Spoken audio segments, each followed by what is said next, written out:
Good morning students. CBSE civics का chapter 1 power sharing आज मैं लेके आया हूँ आप लोगों के लिए। और पावर शेयरिंग से पहले मैं आपको बता दूं कि आप लोगों ने पावर शेयरिंग कोई नया चैप्टर नहीं है। आप लोगों ने डेमोक्रेसी पढ़ा होगा क्लास 9th में, और डेमोक्रेसी से रिलेटेड भी कई तरह के टॉपिक्स आप लोगों ने 9th में पढ़ा है, और उसी का छोटा सा पार्ट है पावर शेयरिंग। पावर शेयरिंग का सबसे पहले मीनिंग समझते हैं कि पावर शेयरिंग होता क्या है।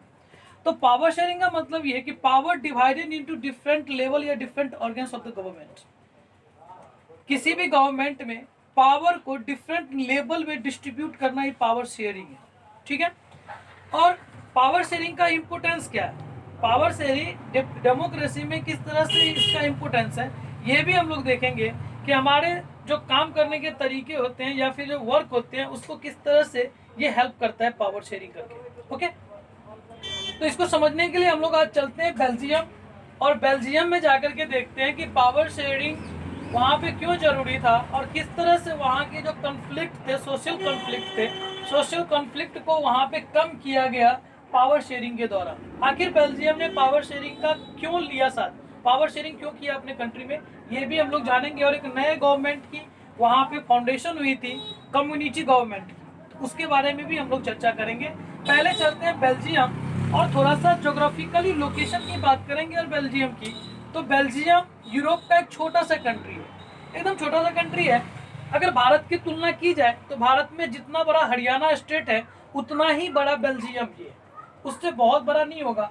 बेल्जियम जो 2 या 3 करोड़ की जनसंख्या आबादी वाले बेल्जियम के आसपास की अगर नेबरिंग कंट्री की बात करेंगे तो फ्रांस, जर्मनी, लग्जमबर्ग और नीदरलैंड जैसे देश इनके नेबर हैं, पड़ोसी देश।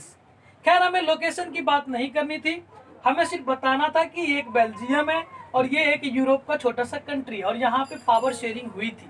लेकिन पावर शेयरिंग हमें डिस्क्राइब करने से पहले, पावर शेयरिंग पढ़ने से पहले, डील करने से पहले हम लोग जानेंगे कि पावर शेयरिंग क्यों जरूरी था।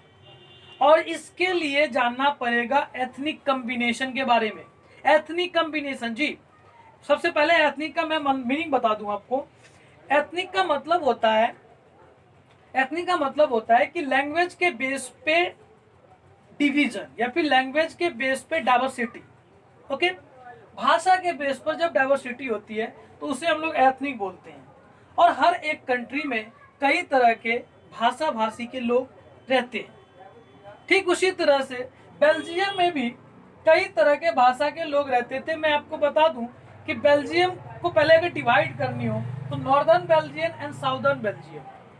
नॉर्थ वाले पार्ट को फ्लेमिश कहा जाता है और साउथ वाले पार्ट को वेलोन कहा जाता है, और यहाँ के पीपल को वेलोनियन पीपल कहा जाता है, और नॉर्दर्न वाले पीपल को फ्लेमिश पीपल कहा जाता है। ठीक है। तो जो नॉर्दर्न पार्ट के लोग थे बेल्जियम के, वो डच स्पीकिंग थे, वो डच बोलने वाले थे। 59% उनकी टोटल पॉपुलेशन थी, 59%। ओके। और 40% लोग, जो 40% लोग थे वो बोलते थे आपका फ्रेंच। फ्रेंच स्पीकिंग पीपल 40% थे जो कि साउदर्न पार्ट ऑफ बेल्जियम में रहते थे, और वो वेलोनियन कहलाते थे। ओके। 1% पीपल जर्मन स्पीकिंग थे। तो टोटल ये एथनिक कॉम्बिनेशन थी। कन्फ्लिक्ट यहाँ पे कुछ भी नहीं था। मेजोरिटी में आपको दिख रहा होगा कि डच कम्युनिटी जो थी ये मेजोरिटी में थी। ओके, ये मेजोरिटी में थी। डच कम्बिनेशन वाले लोग जो थे, डच कम्युनिटी वाले लोग जो थे वो मेजोरिटी में थे, और फ्रेंच पीपल यहाँ पे माइनॉरिटी में थे। ठीक है। जर्मनी की तो बात ही नहीं करेंगे हम, 1% है। फिर भी एथनिक कॉम्बिनेशन है तो हमें दिखाना पड़ेगा। कॉन्फ्लिक्ट स्टार्ट हुई थी ब्रुसेल्स। ब्रुसेल्स जो कि बेल्जियम का कैपिटल सिटी है, और कैपिटल में जो कॉन्फ्लिक्ट था, जो एथनिक कॉम्बिनेशन थी, पहले उसको भी समझते हैं। जहां पे फ्रेंच स्पीकिंग पीपल 40% से टोटल कंट्री में, वहीं पे ब्रुसेल्स की अगर बात करेंगे तो इसका पॉपुलेशन हो जाता है 80%। जहां पे हम लोगों ने पढ़ा था 59% डच वाले लोग थे, वहीं डच पीपल यहाँ पे हो जाते हैं ब्रुसेल्स में 20%। ओके। इट मीन्स बेल्जियम में जो मेजोरिटी में थी वो कैपिटल टाउन में माइनॉरिटी में आ गई। और इसके कारण जो फ्रेंच कम्युनिटी थी, फ्रेंच कम्युनिटी या फिर फ्रेंच स्पीकिंग पीपल जो थे वो डोमिनेट कर रहे थे, और ये सबसे बड़ी सोशल कॉन्फ्लिक्ट थी। ये प्रॉब्लम थी बेल्जियम की, जिसके कारण उनको पावर को डिवाइड करना पड़ा डिफरेंट लेवल्स में और डिफरेंट ऑर्गन्स में। ओके, और फ्रेंच पीपल चूंकि डोमिनेट कर रहे थे और वो माइनॉरिटी में थे, तो डच पीपल कन्फ्लिक्ट करना स्टार्ट किया। मैं आपको बता दूं, लगभग 1970 टू 1990 ये 2 डिकेड के अंदर बहुत बड़ा चेंजेज हुई थी जब बेल्जियम में। लगभग 3-4 बार तो यहाँ पे कॉन्स्टिट्यूशनल अमेंडमेंट करना पड़ा, संविधान में संशोधन करना पड़ा, कई बार तो संविधान को ही बदल दिया गया, लेकिन फिर भी वहां पे कोई फर्क नहीं पड़ा। तो लास्टली एक उपाय उन्हें लगा कि हम लोग पावर को शेयर कर देते हैं, और पावर को शेयर करके उन लोगों ने अपने प्रॉब्लम को सॉल्व किया।